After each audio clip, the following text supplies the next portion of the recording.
Okay, let me. We're live. Yes, Hello? we are live. You live? Yes. Yes. Wow. So I will do the introduction for you. So again, hello everyone. Welcome to the third installment of the GPMO/ScaleML session in the summer. So today we have excited to have Chris coming to talk about very cool work. So a little bit of introduction about Chris. Chris is associate professor in computer science department at Cornell University. He's a member of Cornell Machine Learning Group and leads the Relax ML Lab. So his research include algorithmic, software, and hardware techniques for high-performance machine learning systems with a focus on relaxed consistency variance of stochastic algorithms such as asynchronous and low-precision stochastic gradient descent and the MCMC. So the Relax Lab that he built toward using these techniques to construct data analytics and machine learning frameworks, including for deep learning, that are efficient, parallel, and distributed. So today we'll have Chris teach us how to do quantization. Take Great, away. thanks for having me. I hope you all can read what I've written. At least I seem to be able to read it, so on some level it's visible. Today we're going to be talking about quantization, and in particular, most of what I'm going to talk about today looks at post-training quantization, and at the end I'll get into quantization during training for a bit. But what I want to run through is a line of work from my lab that understands quantization in a bit of a theoretical way, is able to characterize it mathematically, uses this to derive methods and propose techniques that actually get good performance empirically. And then some of these results, it turns out, also are applicable to other quantization settings, such as for training. So this is, as you might guess, a whiteboard talk. So I'll be going fairly slowly through things. If you have questions at any point, please ask, and I'll try to adjust to what you guys are interested in. But to get started, I'll just mention, what is post-training quantization? Why do we care? Basically, the idea is you have some machine learning model, and you want to run the model on some device, and the model is too large. And so either the model has too many weights to fit on your device, or maybe the model can fit on the device, but it would require too many flops or too much energy to compute. So what we do is we convert this model into a smaller model with fewer bits per weight.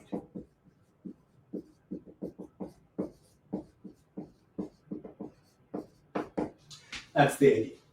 And quantization post-training is different from quantization during training, in that when you quantize during training, when you do something like quantization-aware training, you have a model that is quantized, that uses a small number of bits per weight in some sense throughout the whole pre-training process, or maybe throughout a significant amount of fine-tuning.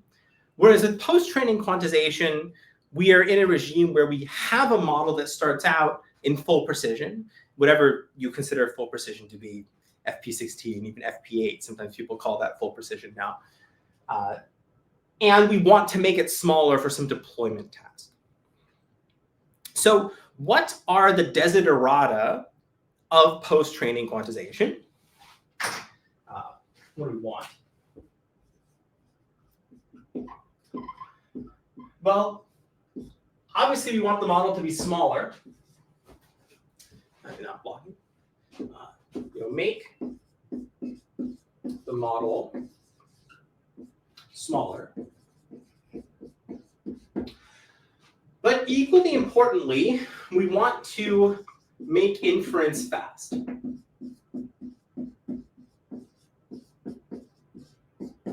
So that is, when we're doing post-training quantization, when we're choosing a way to represent our model in fewer bits, the goal is not just to produce a compressed version of the model that uses fewer bits and that could be decompressed to produce the original model. Rather, we want to produce a smaller version of the model. Let me just move this over a bit. We want to produce a smaller version of the model that can be used to compute predictions using the model faster than what we had originally. And the third desiderata usually is that we want to do this, without too much work. Not too much time / compute. Terrible.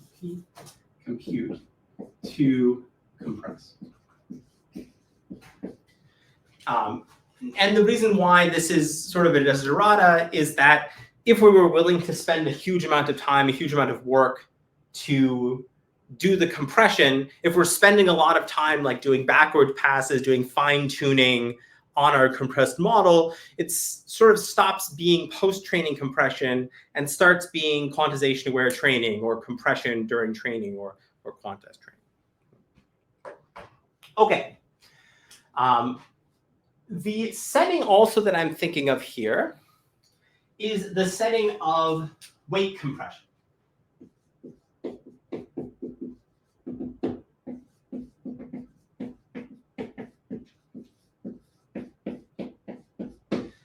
So at the moment, I'm not going to talk about activation compression.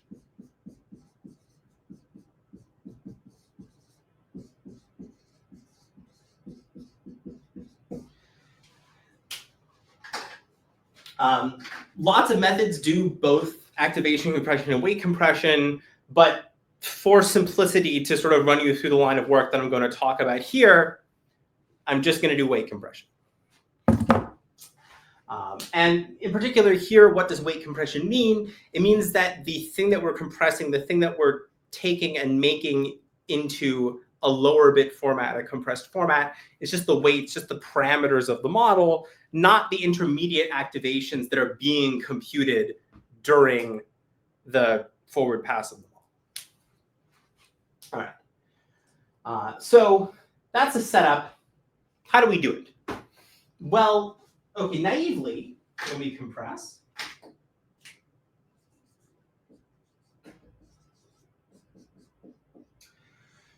we are just going to reduce the precision of the numbers in the format. So I would have my weights,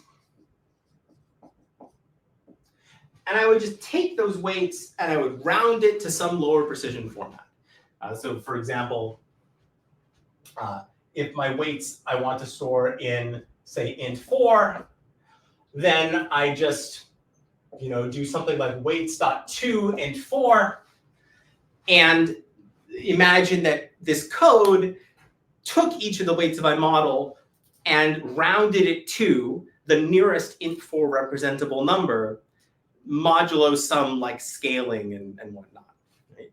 That would be what we would do naively. And people have tried this historically. It actually does work pretty well for relatively large number of bits. Like for int8, you can kind of do something like this. But for more, or for lower order bits, or for lower bit counts, this doesn't really work all that well. And the reason why it doesn't work all that well is that, well, when you just round naively, right, you're introducing a bunch of quantization noise, a bunch of rounding error. And that rounding error is going to introduce, eventually, as you reduce the number of bits enough, too much noise for your model to handle. Machine learning models are typically pretty reliable, pretty robust to noise. If you add like a little bit of random noise to the activations, a little bit of random noise to the weights, they will work just fine. But eventually you get down to a small enough number of bits, producing a large enough amount of random noise that the performance of your model is just really damaged. So, okay, this suggests, right, another important desiderata when we're doing post-training quantization is that we not only want to make the model small and fast, but we also want the compressed model to be close to the original. And when we talk about quantization compression here, it's lossy compression. So we're not actually producing the same output.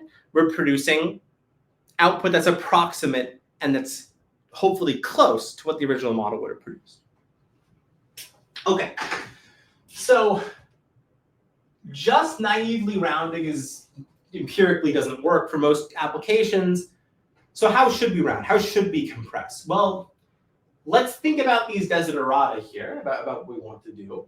And I'll think about the last one first. I want to round. I want to produce a quantized model that is close to the original model. And really what that means is that it's making predictions that are close to the original model on some distribution. So one way that we can think about this is in terms of an objective that says I want to minimize over some parameter vector, which I'll call W. Let's call it W hat in some quantized representation. This is a little bit awkwardly written. I'll just say, Q, where this is not the natural numbers, but in the set of possible quantized weights. The difference in expectation of the output of the original model, which we'll call F, of the quantized model versus the original model on some example drawn from the data set. So if D is my data set, X is an example from the data set, then we want to minimize some difference in terms of what the output of the model is. And depending on what your output is, it could be anything. For text, we often want the KL divergence. Or I guess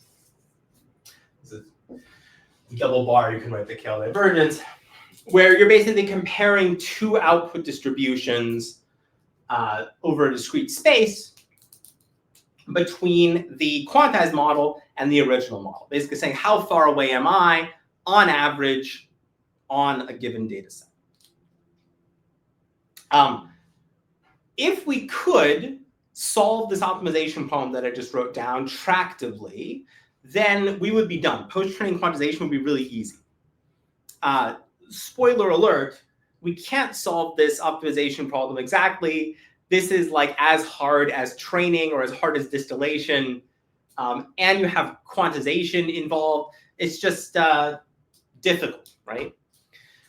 But one thing that we can do instead is we can say, well, when I do something like this, when I want to minimize this error, I can approximate it by leveraging the fact that W hat, the quantized model, is probably pretty close to W.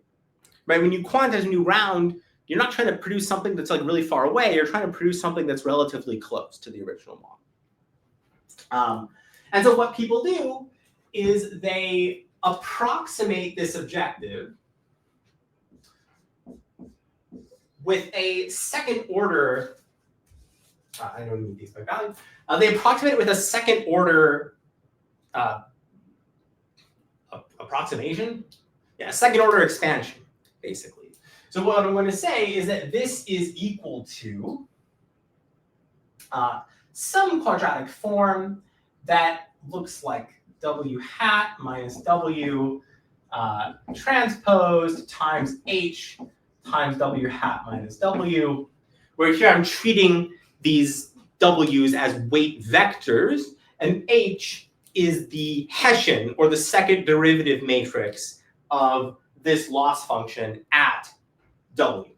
And the reason why this is approximate and why there's no zeroth order and first order terms is that because we are evaluating a distance to the original model, the zeroth order term is just 0, because when you're at the original model, this is 0. And the first order term is also 0, because trivially, this expression is minimized over the real numbers at W hat equals W. So W in particular is a local minimum, so the derivative is 0. So you get this type of quadratic form.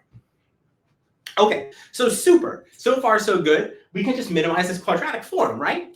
Well, not so fast. This is also intractable. This is almost worse. This is almost more intractable than the first thing.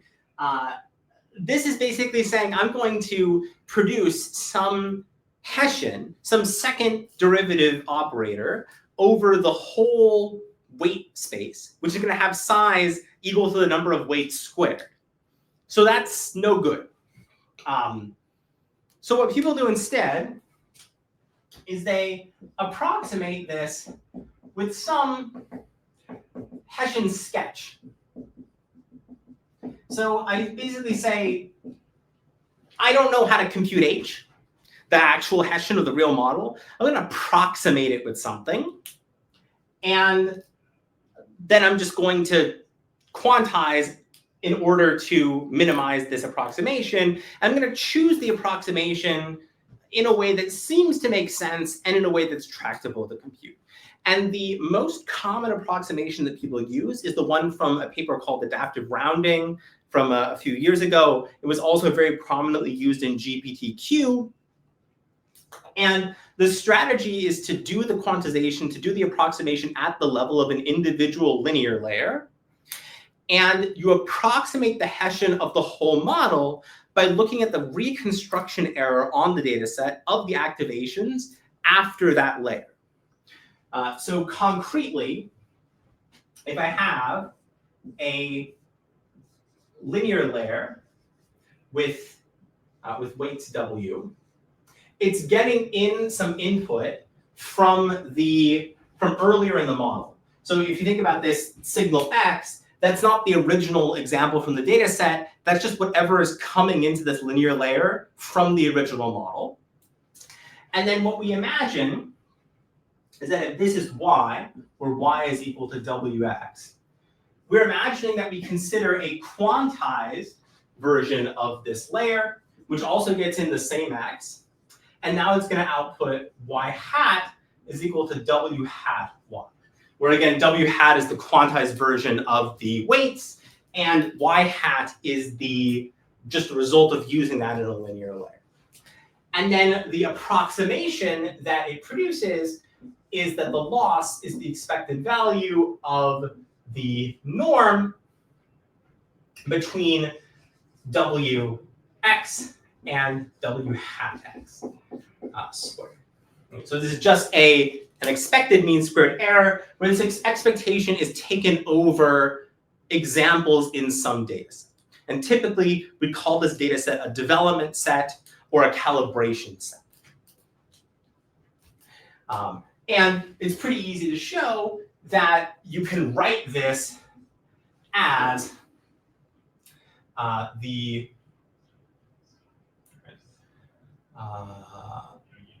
trace of w minus w hat times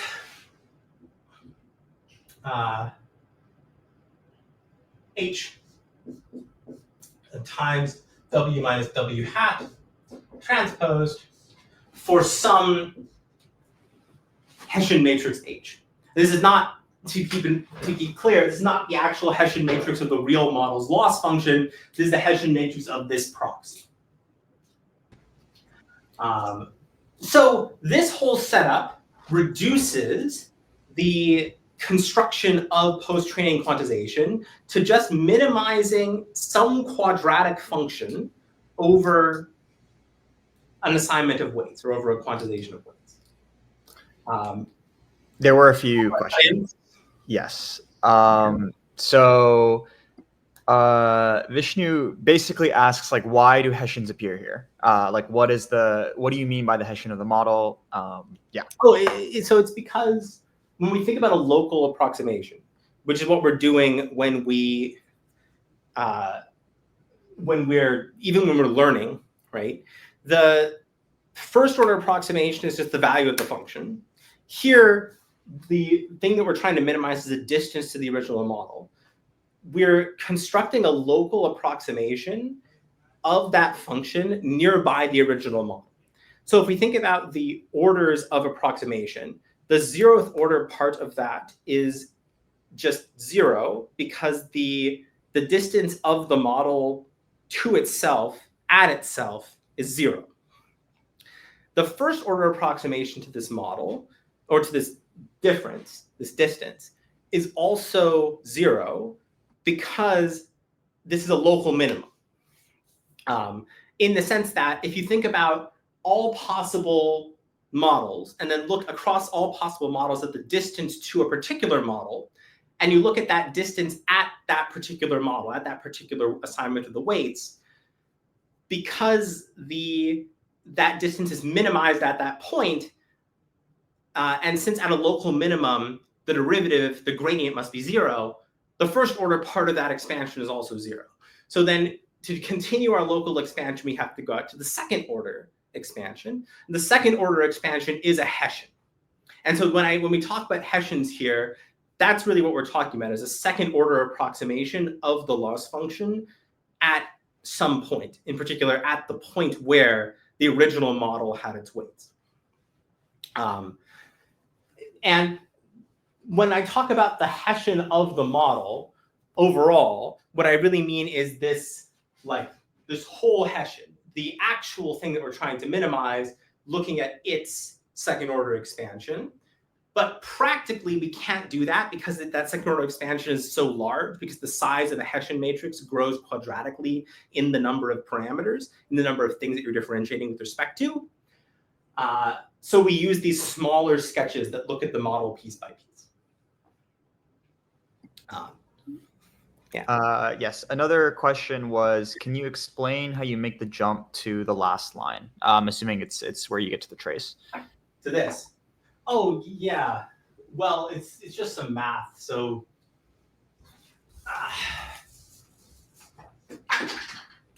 the expected value of this is just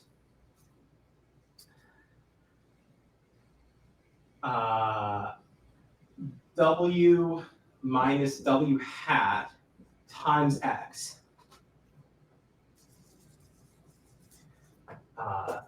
And then W minus W hat times X transpose.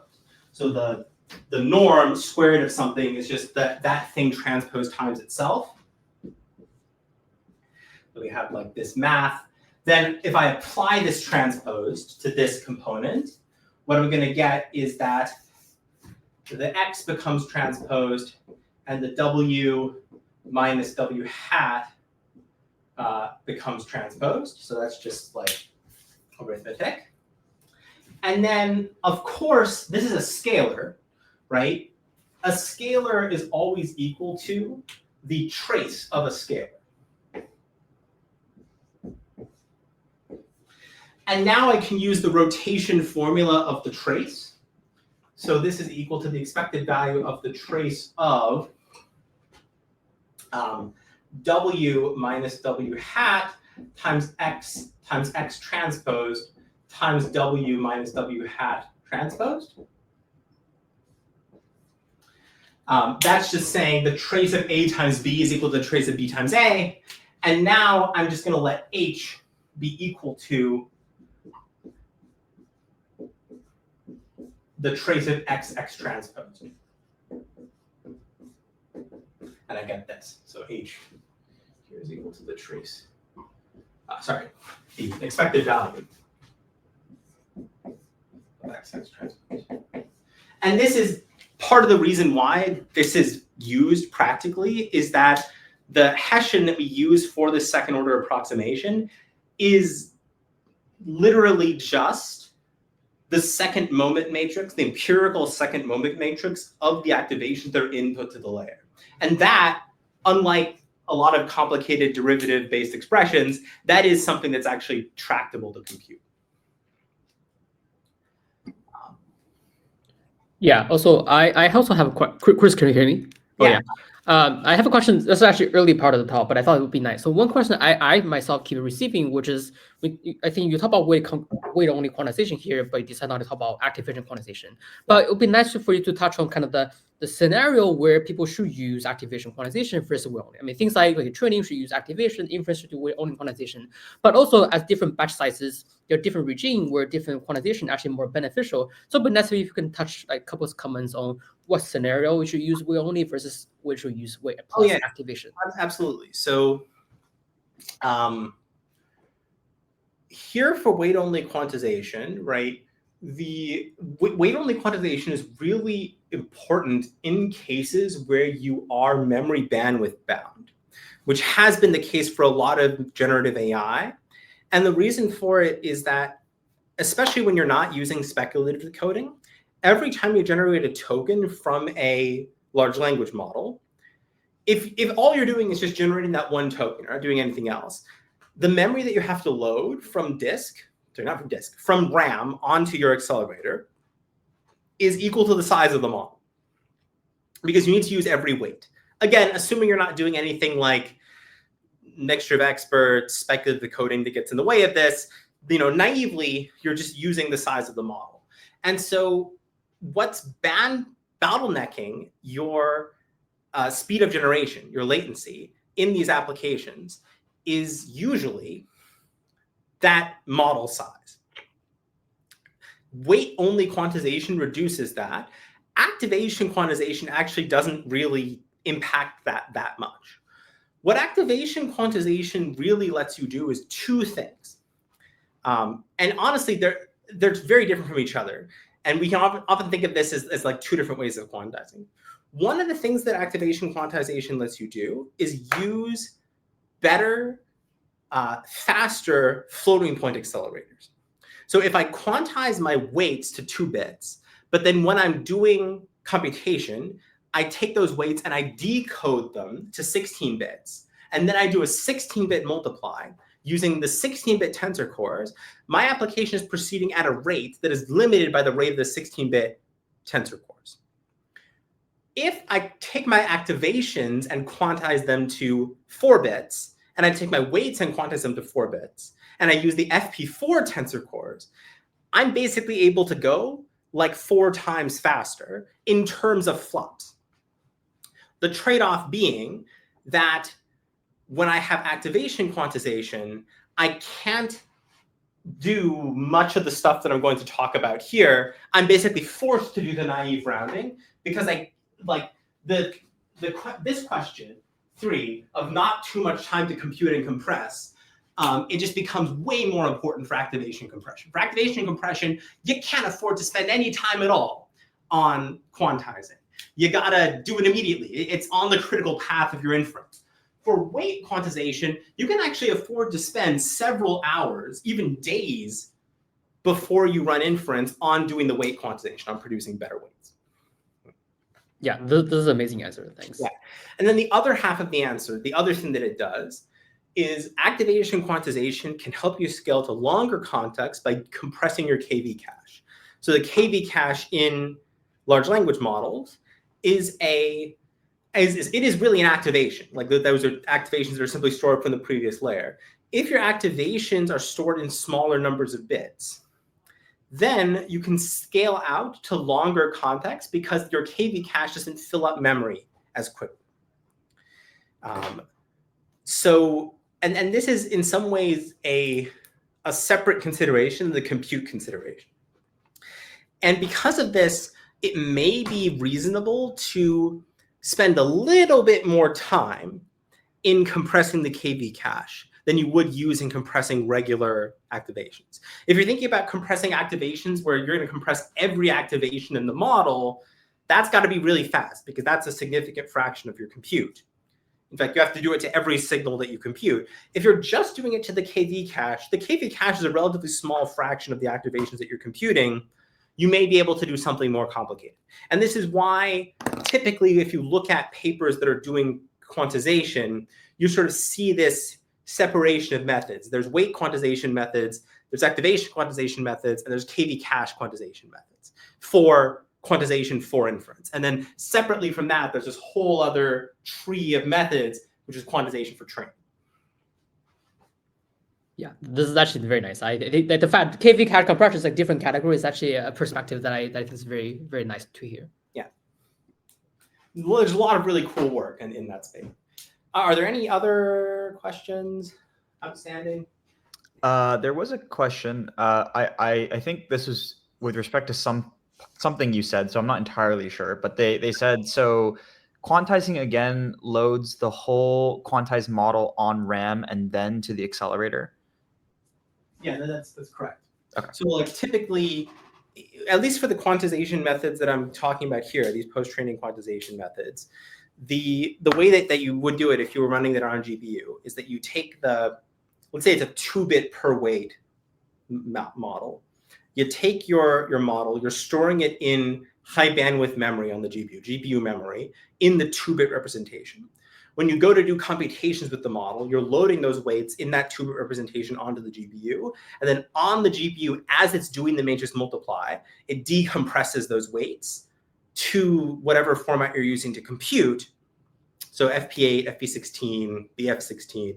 It does the compute, and then it continues the computation. And then the key thing is that the big FP16 or BF16, the decompressed weights never actually hit high bandwidth memory.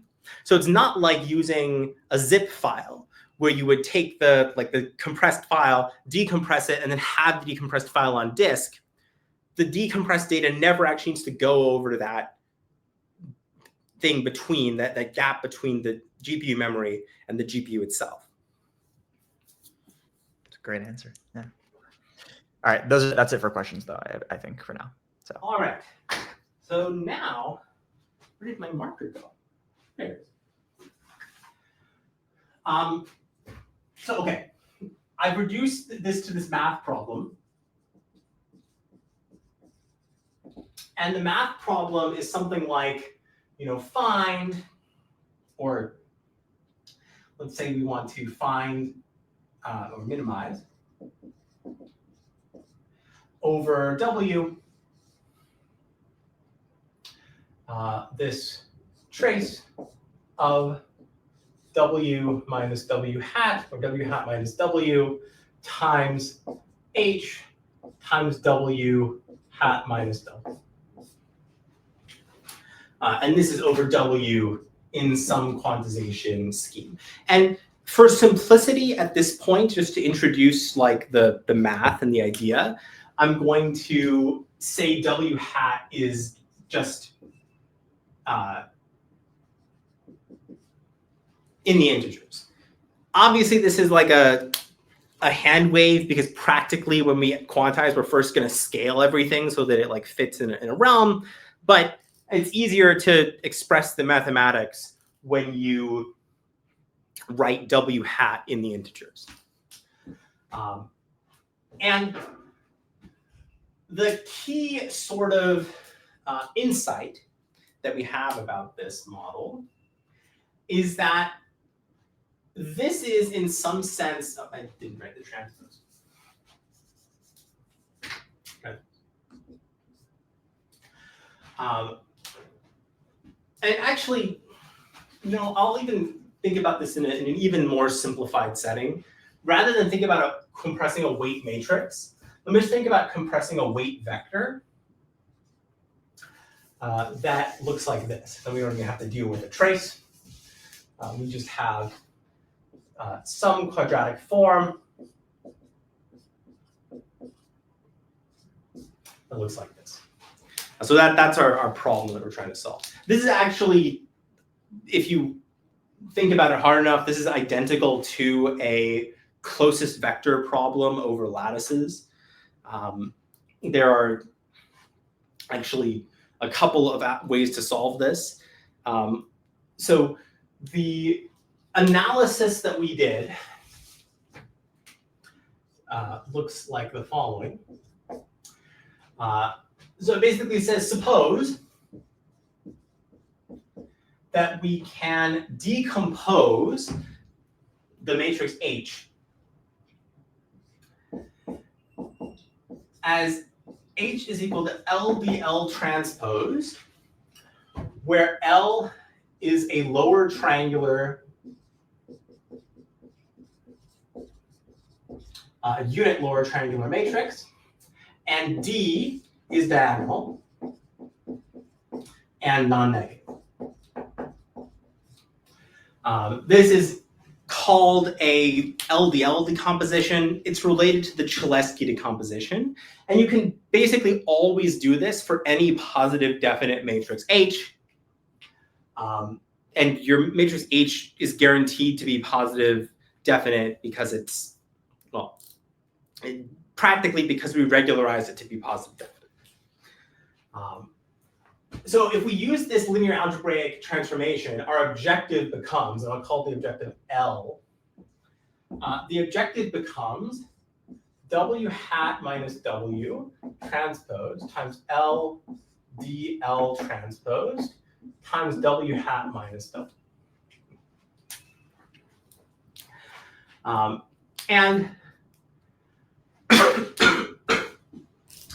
And now what I'm going to do is I'm going to choose a way of quantizing so that the quantization error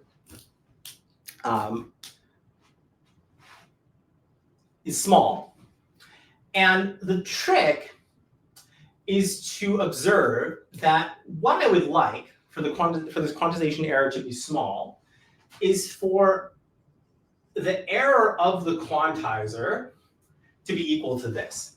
And when I say the error of the quantizer, what I really mean is the thing that I round minus the original thing should be equal to this. And so that's something that I can do. So I can say, I'm going to sort of imagine that there's a thing that I'm quantizing. Let's call that Z. And the thing that I quantize minus that thing, right, should be equal to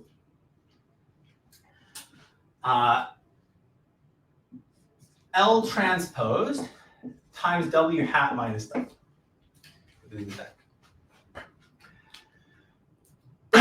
Now, after we quantize, right, the thing that we quantize, this must be W hat. Obviously, right? Because W hat needs to be the quantized thing. And so if we solve this for Z, the thing that we quantize, we get W hat minus L times W hat minus W is equal to Z. And this basically immediately suggests the following quantization algorithm, which is to set W hat equal to quantize the quantization function. Actually, I'll write explicitly round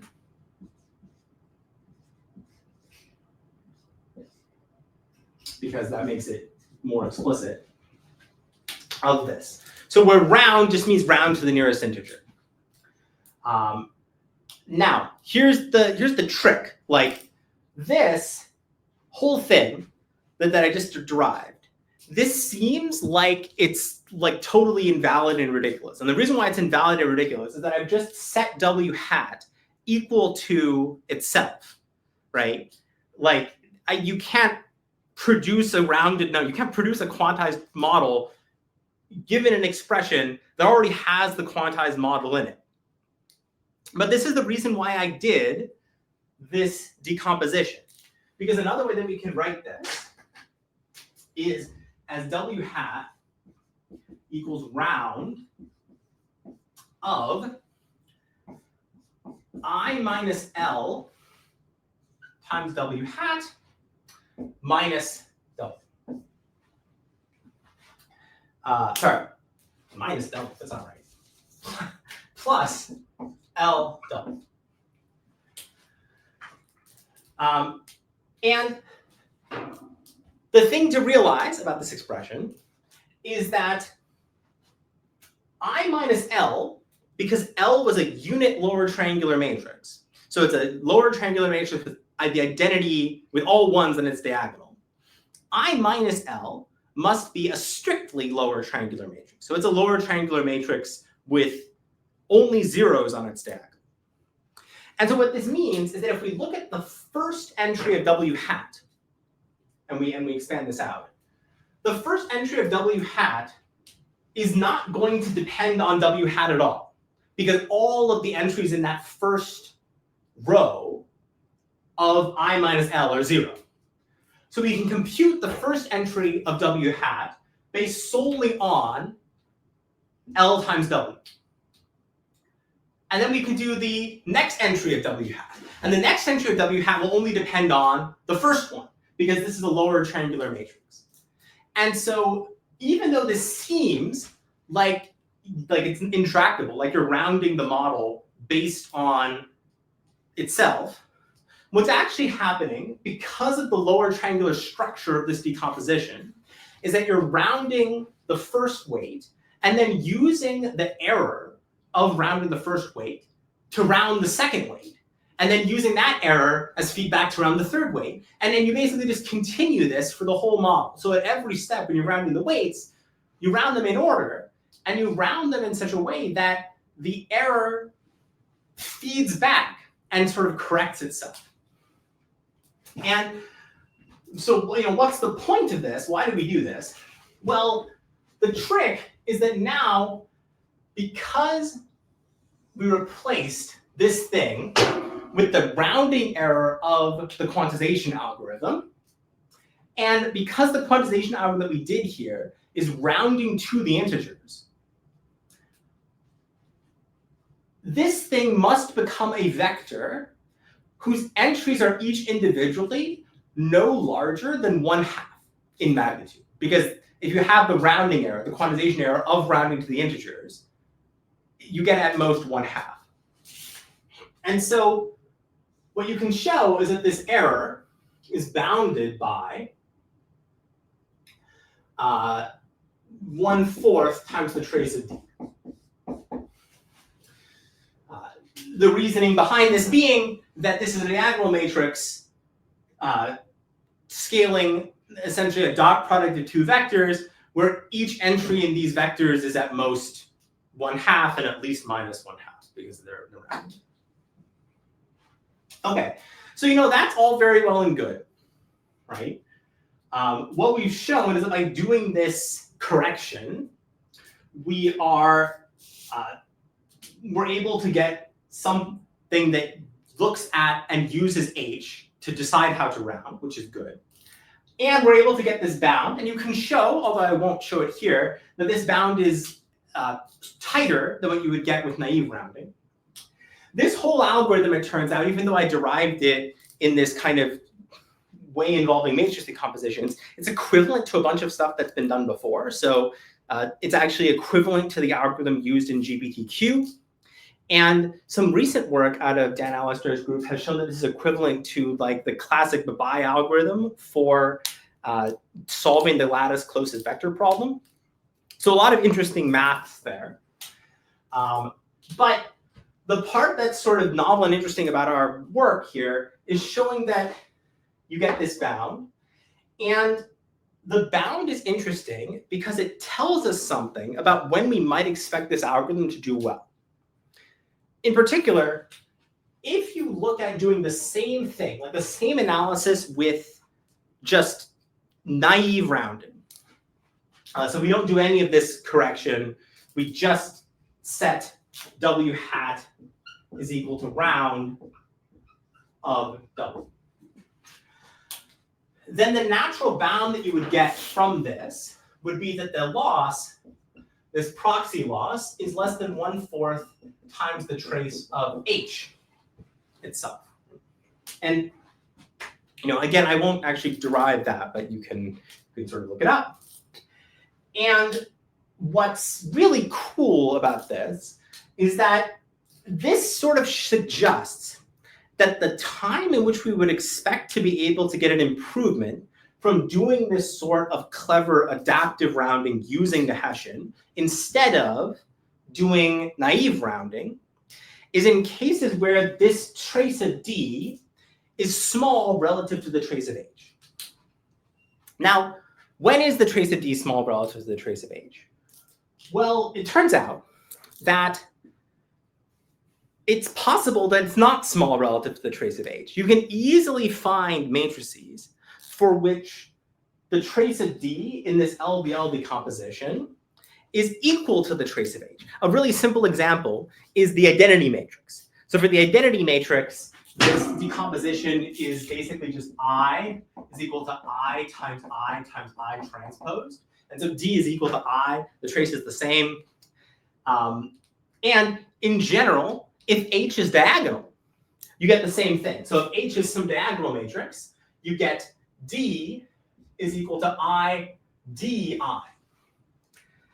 And this is actually a bit instructive. This math suggests that somehow the worst case scenario for doing this type of adaptive weight-only quantization is when the Hessian that you're trying to use to round is diagonal or close to diagonal. And so you might think, okay, it's unfortunate, but we can't control the Hessian. So maybe this will tell us whether rounding works well, but it won't tell us, it won't really tell us anything useful. But the trick, or the consequence of this, is that it turns out we can, to some extent, control the Hessian. And in particular, one way that we can control the Hessian is by introducing rotations into the model. So in particular, if right before my weight matrix of my model, I multiply the activations by a random orthogonal matrix, and then I sort of fuse that random orthogonal matrix into the weight matrix, and I do the same thing on the other side of the weight matrix, then what I've essentially done is I've rotated the basis that the model is acting in. I haven't actually changed what the model computes, really. I'm just rotating the basis. And a nice fact about random matrices is that on average, if you do a random rotation of one of these Hessian matrices, then you can kind of show that the trace of D is small relative to the trace of H, and it sort of scales approximately as the trace of H to the 1/2 squared divided by n, which is small relative to the trace of H. Now, all of this is to say that if you do a bunch of math, it sort of motivates the idea of trying to produce Hessian matrices in your model. And remember, these Hessian matrices represent the activations of weights going into a layer that are, kind of far away from being diagonal. Another way to call this, or another term that we use to describe this in machine learning, is incoherence with the basis. And so this motivated the method incoherence processing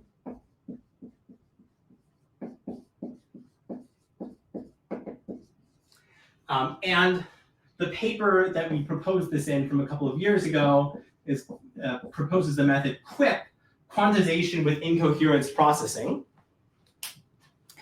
And all that we're doing with the incoherence processing is essentially we're multiplying by a random matrix. In the original paper, we were doing something complicated with Kronecker products of matrices, but it turns out it suffices to multiply by a randomized Hadamard transform, which is very fast to multiply by. In fact, you can multiply in log linear time.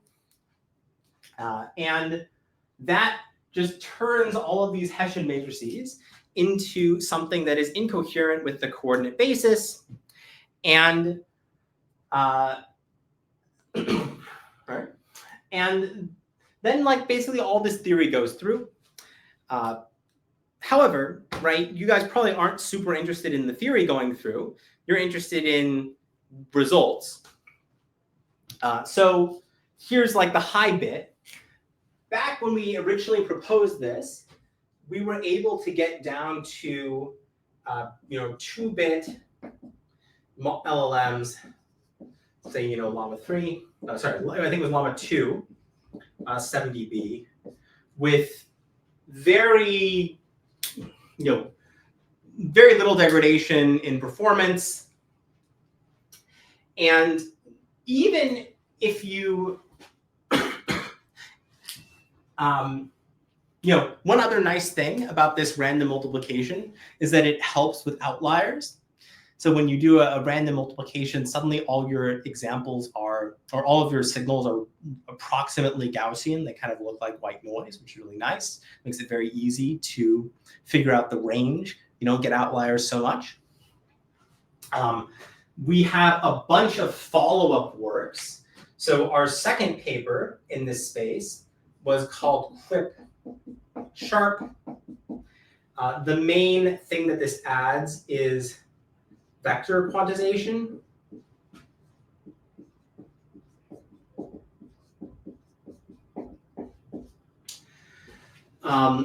Vector quantization basically says rather than quantizing each individual parameter, each scalar separately, we're going to quantize many of them jointly. So in the Quip Sharp paper, we used a vector in R8, and so we quantized each group of 8 weights together. That actually produced a big improvement over Quip. You can show this theoretically by using analysis from signal processing and from information theory, encoding theory. Our next work improves this further. So this is called Q-tip. This is quantization with trellis coding and incoherence processing.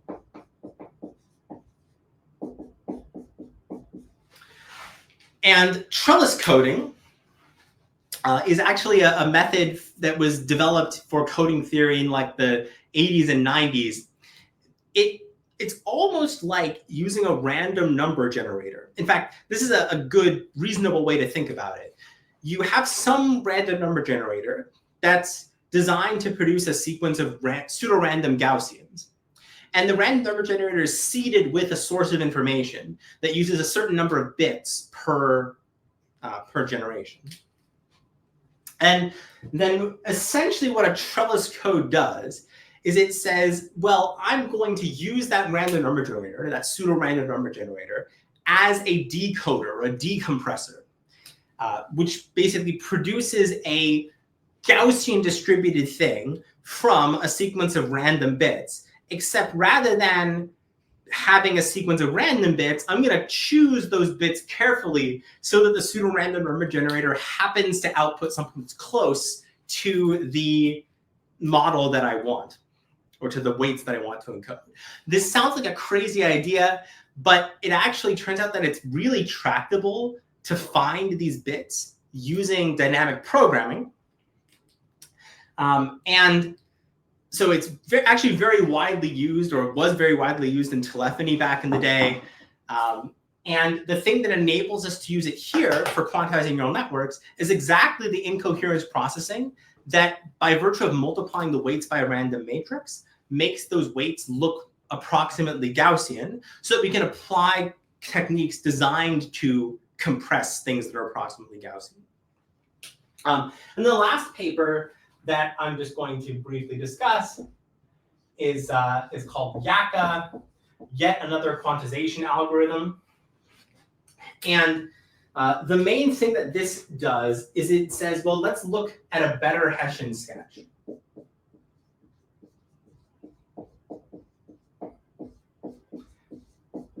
So remember, way back at the start of the talk, I said, well, using the real Hessian of the model, the thing that we actually care about, is intractable. So everybody uses this Hessian sketch for rounding.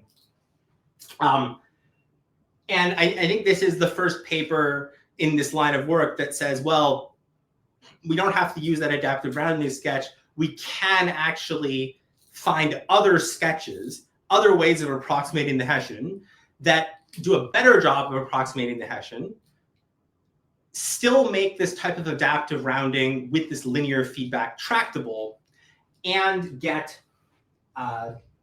better error and come closer to the original model.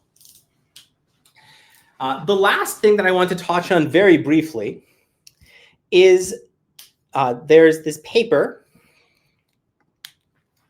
and I'll erase this. Training LLMs with MX FP4. This is just going back to the, going outside of, the post-training quantization scheme and talking about training LLMs with low precision things. This is a paper that, it's not my paper, but it's a couple of my students are authors. And they also use this incoherence processing, also use the randomized Hadamard transform to improve the conditioning of models during training, if I'm remembering correctly. And so it sort of shows that the power of this method of changing the basis at random actually exists or works beyond just beyond just post-training quantization, beyond just inference. So it's kind of a tool that has a good place, I think, in our toolbox when we're rounding. And I want to give enough time for you guys to ask questions in the remaining 30 minutes of the slot. So I should probably stop there. Yeah. Actually, so thanks, Chris, for the extremely nice presentation. Actually, I think there's a lot of comments in the chat. We see people really love the presentation format. Actually, I have 3 questions actually, but maybe I'll ask all 3 questions. You can answer in order. Great. I think my first question is for the specific choice of the Hessian. So you choose Hessian to be sort of the LDL decomposition, and you show that the LDL decomposition has this nice linear feedback and kind of things, which is nice. But also the question is, what's the reason? Sort of what's the geometric interpretation of the LDL? I mean, we know if we can do like diagonal approximation, we can do quantum approximation. What's the sort of intuition behind the LDL decomposition? Other than that, it's very nice to derive an actual practical algorithm.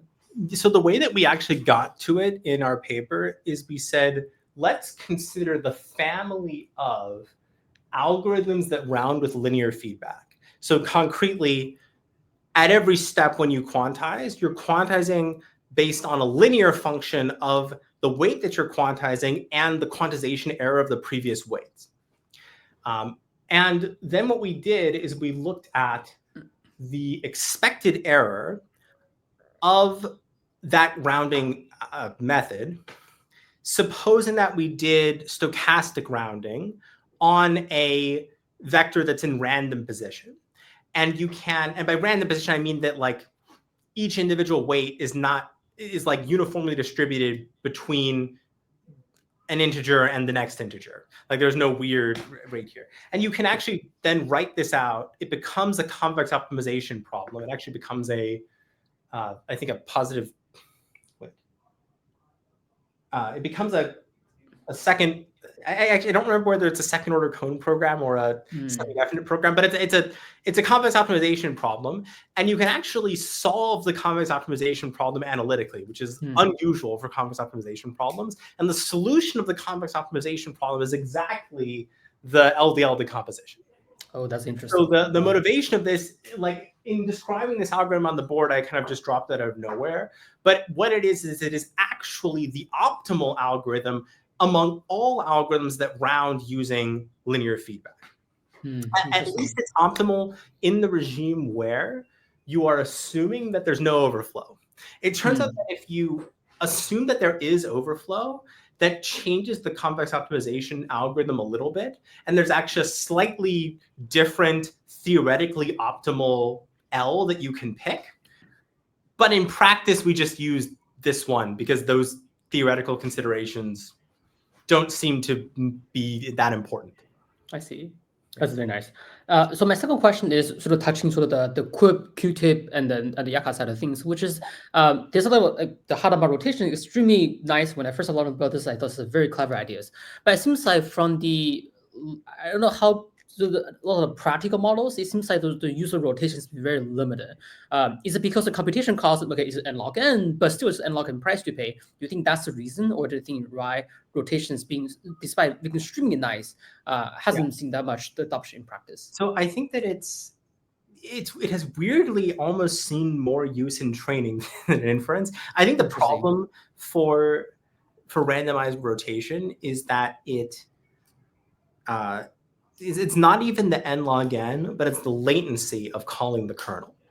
Oh, because that's, even though it's cheap, like algorithmically, sort of n log n, the fact you call a kernel, this is like that is the part people don't want to pay. And the thing is, like, the naive way of doing a randomized Hadamard transform, it's basically the same thing as a Fourier transform. It's a butterfly algorithm. Yeah. And so naively, the way that you get this log n is that you're basically calling log n kernels.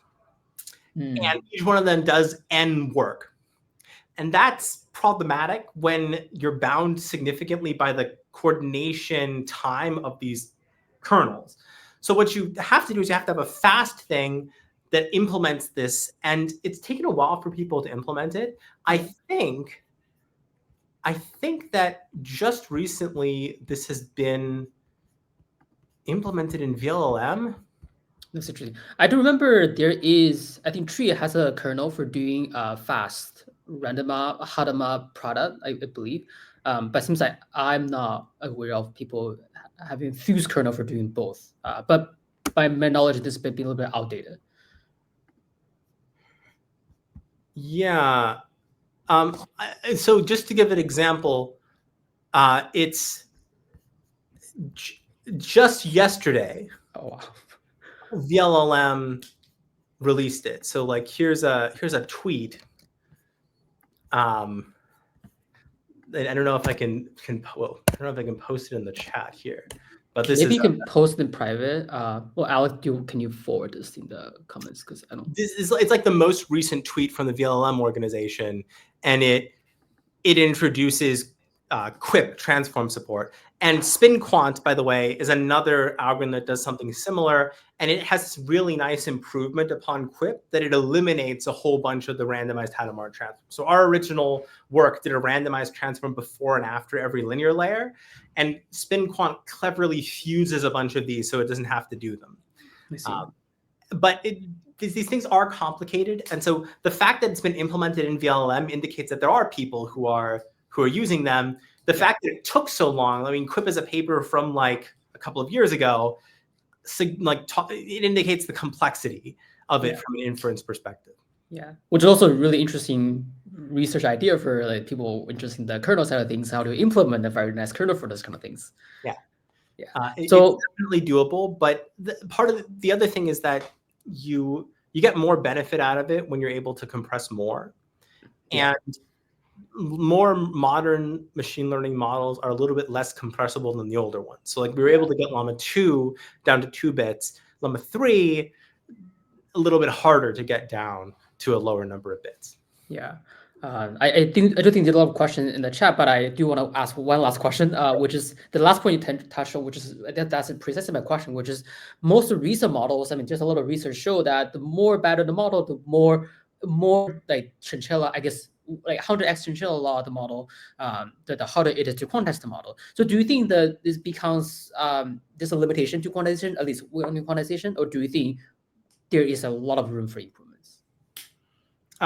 I think that there's still some room for improvements, but we're running out of algorithmic improvements, or rather, we're running out of. What's the right way to say it? We're running out of bits we can use. Yeah, I think that if you think about these 3 papers as a sequence, like Quip, Sharp, Q-tip, in some sense, the improvements that we're making there are about improving the compression theory or the coding theoretic baseline for the compressor. And that potential improvement, I think, is mined out because Q-tip achieves or allows you to achieve the information theoretic optimal for coding a Gaussian. So if we want to do better than this, we have to somehow leverage structure in the weights, as opposed to using the Hadamard transform, which destroys that structure. Yeah. That's actually a very good perspective. Yeah, and so we often want to not use Hadamard transforms, like if we're using NVFP4 or MXFP4. Sometimes we want that big dynamic range because that's where these models work well, and then you don't want to do a randomized Hadamard transform. Interesting, because that's kind of we start making some structural assumption in the model, which is probably true in many cases. Right. Randomized Hadamard transform is in some sense the right thing to do when you're quantizing to something that looks like the integers. Yeah. And if you're quantizing to something that doesn't look like the integers, maybe you want to do something else. Yeah, that's a good point. Yeah, I'll let other people ask questions. Yes. But thanks for all the answers. Yeah, thank you so much. I think I'll just go through the chat questions and save anything I have for later. So let me start here. I don't know if this is a question or more so a comment, but we could turn it into a question. Basically, Aiton is asking, like another decomposition you might consider, like in your minimization, is taking the L or the Cholesky square root and applying QR decomposition, and then using the upper triangular matrix that falls out. And they're saying this is equivalent to greedy rounding in a lattice. Yeah. Okay. If you take the Cholesky square root,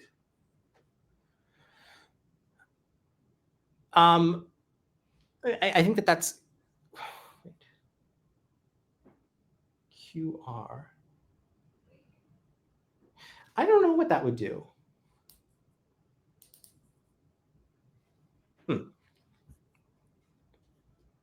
Oh, wait. So if it's a QR decomposition on the Cholesky square root, no, that's okay. If I take the Cholesky square root, right, that's just a triangular matrix. And if I apply the QR decomposition to a triangular matrix, the R is just the same triangular matrix. So this is just equivalent to I think, taking the Cholesky decomposition, which I think is the same as this LDL. It's just that you have to factor out the diagonal part so that you can do this correction. Like, otherwise, if you just use the Cholesky square root in place of L, you run into the problem that it's no longer something that you can run in order. It depends on itself, and then who knows? I see.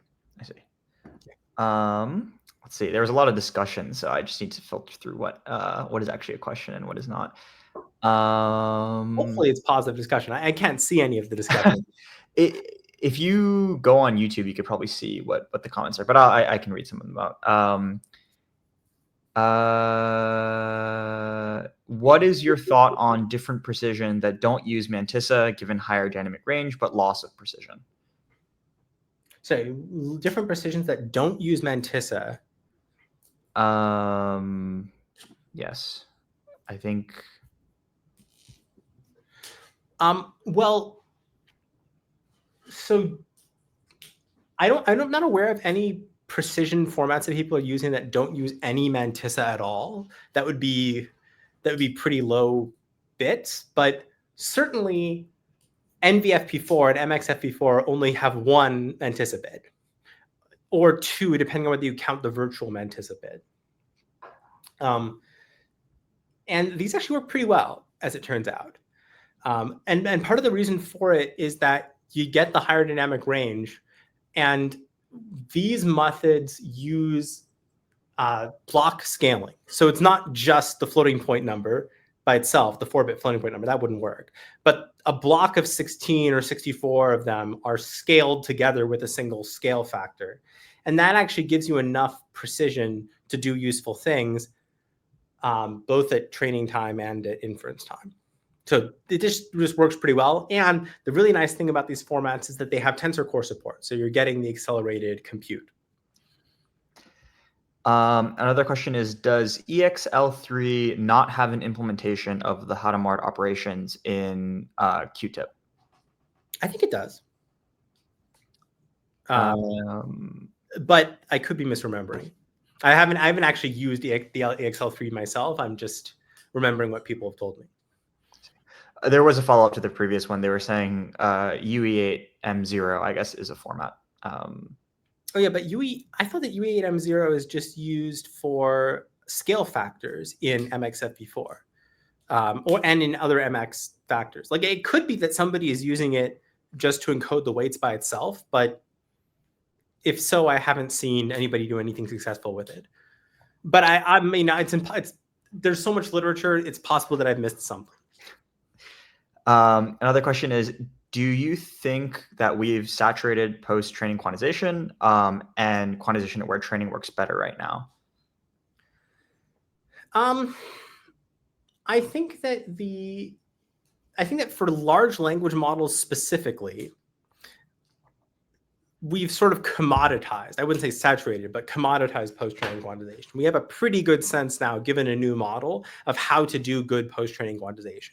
Generally speaking, quantization-aware training is going to give you a better model than post-training quantization, just that you have to work more for it. The trade-off is different.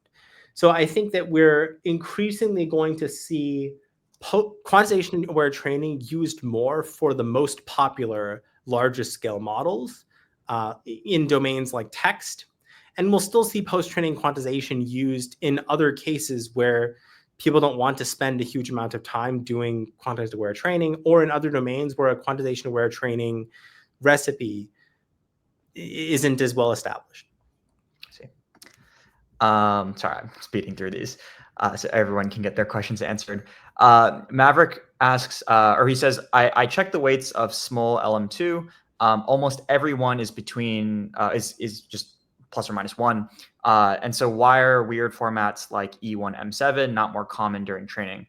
And even in quantization, why do we need E4 for just plus or minus 1? Well, I expect the answer is that the almost is doing a lot of work there. In a lot of cases, even if almost every weight lies in a region, the weights that are outliers are often very important. So, and I haven't looked specifically at small LM2, so it's possible that it's different than the models that I've looked at. But I think that the reason why for typical models you wouldn't see this is that overflowing is bad and that these outliers are actually doing something. Now, it's also the case, by the way, that the question is loaded with the assertion that E1M7 is a weird format. Okay, actually, E1M7 would be a weird format because it has no sign bit. But if it was S1M7, that's just int 8. People have trained using int 8. And that's something that you actually can do. It's totally possible. It's just that people have found that you really want, ideally, more dynamic range than that.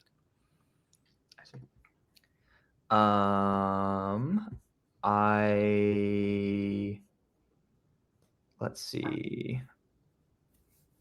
I think there's a question from Andre. I don't know if you can see this. Yeah. I think Andre asked, have you noticed if reasoning models are noticeably harder to quantize due to fragility of reasoning process and the PTQ leading to repetitions? Sorry, I didn't hear the last thing you said. Yeah, so have you noticed if reasoning models are noticeably harder to quantize due to fragility of the reasoning process and PTQ leading to repetitions? I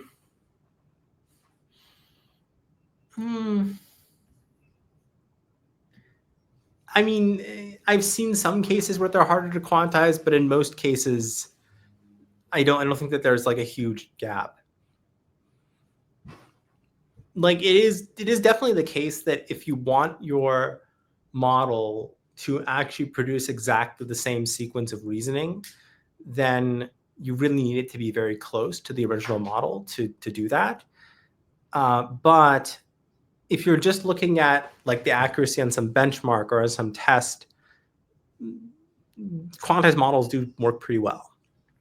Like a lot of the modern reasoning models, like even GPT-OSS, right? That was released in FP4. That's pretty highly quantized. And that's a reasoning model. Works pretty well. I'll do 2 more questions in the interest of time. Aiton asks, there's an interesting phenomenon where fine-tuned models, say for alignment after quantization, are no longer aligned. Do we have a solution for that? Well, I think that there's a practical solution to it, which is to release an already aligned quantized model. So like GPT-OSS was released in FP4 people are just using it in FP4. And because of that, they're using a version that was aligned. So if you release first-party quantizations that work pretty well, usually using, I assume, quantization-aware training, then people are more likely to just use the thing that you released, and then it would be aligned. It is definitely the case that quantization as an attack on alignment to try to de-align a model is definitely something that can happen. But I don't think that it's it's not as if it's the best available attack. Like if I have the weights of a model and I want to remove the alignment, there are other things that I can do that will be more effective at removing the alignment than just quantizing it. So the thing I think we want to avoid primarily with quantization is the workflow where somebody quantizes the model in good faith, not trying to unalign it, and then the model becomes unaligned as a result of the quantization. And releasing already tested quantized models seems like the most straightforward way to avoid that problem. Okay. The last question is, what are your thoughts on leveraging sparsity for extra compression? While flash attention supports blockwise sparse, I'm not sure if the microscaling formats support block sparse representation. Yeah, people have tried this. It kind of works. I think that there's been a lot of work on trying to leverage NVIDIA's 2 out of 4 sparsity for things. A lot of this stuff works. It works pretty well. It's just a question of what the trade-off would be compared with just reducing the number of bits. And I think that practically, I haven't seen any works that show convincingly a sparsity, like an unstructured sparsity-based method that competes favorably with just reducing the number of bits as a post-training compression method. For sparsity during training, you can definitely get away with a lot, but it is definitely also true that if you look at the models that big AI labs are releasing, even the models that are quantized, like GPT-OSS, I don't think that they're using unstructured sparsity. And the type of sort of work that you would want to do with sparsity is in some sense being done by mixture of experts layers, where you're essentially, and granted, mixture of experts layers are not like sparsity exactly. They don't actually increase sparsity doesn't increase the dimension in the way that mixture of experts layers do, but they both have the effect of allowing the model to seem like it's operating on a larger space while having a smaller number of flops. And so a lot of the benefits that you might traditionally have looked to get from sparsity, maybe MoEs is going to get that these days. I see. But it's a very hand-wavy answer. I think that is it for today. Thank you guys so much for coming. Thank you so much to Chris. And tomorrow we will have Songlin talking about positional encoding work. But again, yeah, thank you guys all for coming, and we hope you have a great rest of your day. Yeah. Great. Thanks, Chris, for the very nice presentation.